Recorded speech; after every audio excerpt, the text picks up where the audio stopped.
तुम्हाला पण घेवड्याची भाजी आवडते तर या श्रावण महिन्यात ही रेसिपी तुम्ही एकदा ट्राय करून बघा. थोड्या वेगळ्या पद्धतीने आपण बनवणार. त्यासाठी मी इथे अर्धा किलो घेवडा घेतलेला आहे. घेवडा घेताना असा हिरवागार आणि कवळा घेवडा बघून घ्यायचा आहे आपल्याला, म्हणजे तो लगेच तुटला जातो.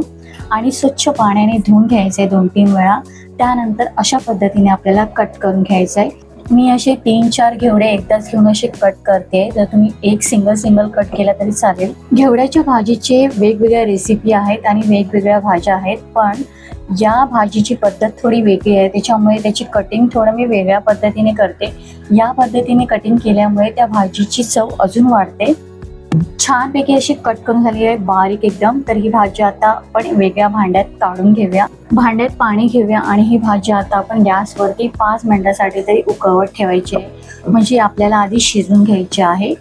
पाहायला गेलं तर या भाजीला आपल्याला जास्त वेळ लागत नाही, पटकन बनवून तयार होते. फक्त आपल्याला कटिंग करताना थोडं 5-10 मिनिटं लागतात, पण भाजी शिजवताना एकदम पटकन झटपट तयार होते. आता भाजीला इथे उकळी आलेली आहे. तो वरती जो पाणी असतो ना, फेस येतो ना, तो फेस आपल्याला असं चम्मचने काढायचा आहे. आता आपली भाजी शिजलेली आहे. 5 मिनिटं तरी मी शिजवलेली आहे.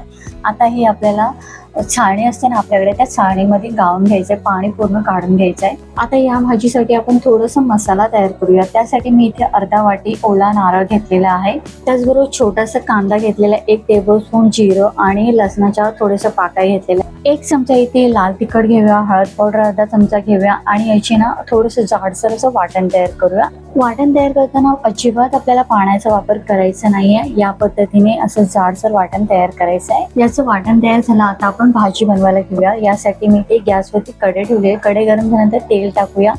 तेल आपल्याला जास्त घ्यायचे आहे, 4 ते 5 टेबलस्पून.